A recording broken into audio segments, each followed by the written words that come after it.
Texas Comptroller Glenn Hegar, thank you so much for joining us. We really appreciate it. You recently announced a revision in the revenues that the state of Texas has, and it was pretty remarkable. Please tell us about it.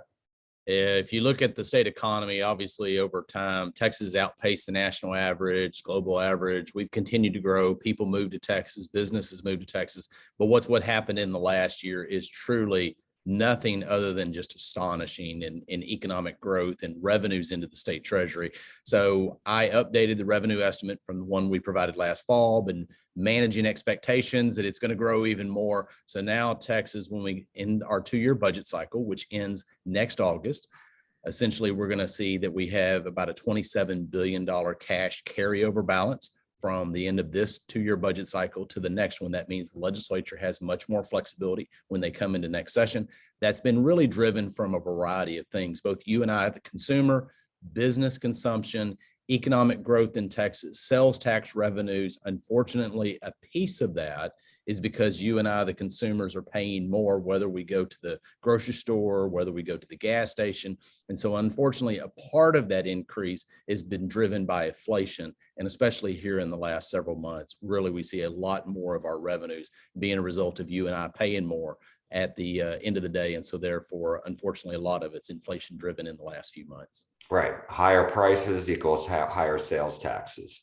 That's right. So let me ask you just about the breakdown of the numbers you mentioned before. A surplus of nearly $27 billion at the end of next August 2023. And there was an increase. What's driving that was an increase of nearly $14 billion in revenue. That's correct. And then so also a combination of two. Yes, one, increase in revenues, also some expenditures that we do not have as of anticipated right now when the legislature set the budget. So that was about $1.5 billion savings. So net total, yes, it's overall up from 12 billion to essentially $27 billion. And then as far as the rainy day fund, you're projecting that by next August, we're looking at nearly $14 billion. That is correct. So in addition to the 27 billion, which is our ordinary cash, essentially our ordinary checking account, as you would say, then our state savings account, or also known as economic stabilization fund, or the rainy day fund, as most people call it. And money comes into that fund based on oil and gas severance tax collections. We have higher collections in severance taxes, both because of higher oil prices and natural gas prices than we've ever had in history. So a good month is about $500 million, which is a significant amount of money. In the last 3 months, we've averaged slightly over $1 billion each month, which is more than sometimes we collect in a whole year. So now that fund will have, in essence, about $13.6 billion in it as well. And these are record numbers, right? Record numbers. We have literally, let me tell you one statistic to show how massive the last year has been for revenue growth here in the state of Texas, that in the last 30 years, we've had 5 times in Texas history where revenues have grown double digits as compared to the prior year collections. Those have averaged between 10 to 13%. This year, we expect that revenues will increase from last year 24%. So therefore, it is shattering all records that we've ever had. And again, in part, the economy has been extremely strong in Texas, but unfortunately, in the last several months, as we continue to pay more for ordinary purchases, unfortunately, a portion of that is because you and I are paying more at the pump, at the grocery store, and inflation is part of it now. And I've seen some people try to combine, oh, well, does that mean, Texas has, it's 27 billion plus, 14 billion, 41 billion. Can people do that? You can't combine the two, right? I've tried really hard to point out that those are two separate issues, and in part the difference between a checking account and a savings account. And so therefore the legislature needs a majority vote to be able to spend money that is the excess. However, one limitation on that, Texas thankfully has what's called a constitutional spending limit. So that means the current 2-year budget plus population inflation growth is a maximum of what the next 2-year budget is. So therefore, there are some constraints. They can't spend all of that excess because thankfully we have to have a balanced budget. We do have spending limits. And then far as the state savings account or rainy day fund, as we commonly call it, that takes a 2/3 vote in both the House and the Senate. There are some limitations on typical ways we have spent that money. We usually save it for a downturn in the economy, that rainy day, as we would say, or for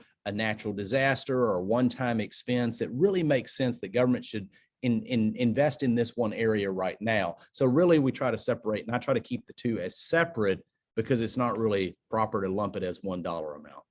One thing Governor Abbott had mentioned earlier in the month, and obviously other people have mentioned it as well, Democrats and Republicans, is they'd like to see a large property tax reduction.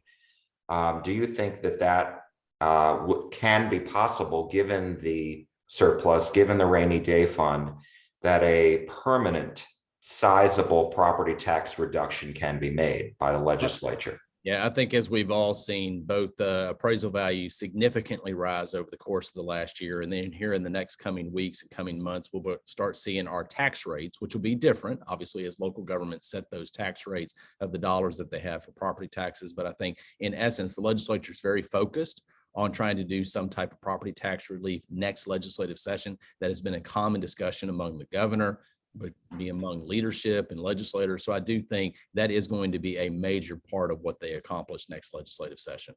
And the state has the money for that.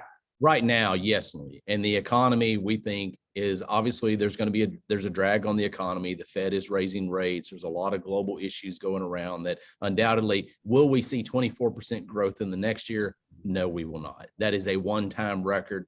Texas will continue to grow, but with that growth, I do think the legislature will be able to make a property tax relief effort next session and be able to hopefully keep that in the upcoming years, which is important to you and I, especially as we're paying more every single month because of inflation right now. And as you know, tomorrow, the GDP report is going to come out. And there's been a lot of speculation as to whether there's going to be lower growth for a second quarter consecutively, and whether there's going to be the R word, whether there's going to be a recession or not. And so I'm wondering what impact, if there is negative growth again, what impact do you think that will have on your projections? Well, I think that we have to kind of keep and bear in mind what's happening in Texas is not necessarily what's happens on the West Coast, the East Coast, or mid United States. So there's undoubtedly pockets of the United States that probably have had or in some type of mild recession. However, here in Texas, we're not anticipating a recession. Do we think the growth will drag compared to what we've had in the last year? Absolutely, because we've had a record year. I mean, absolutely off the charts record year in economic growth. But with that, we think the economy is going to continue to grow.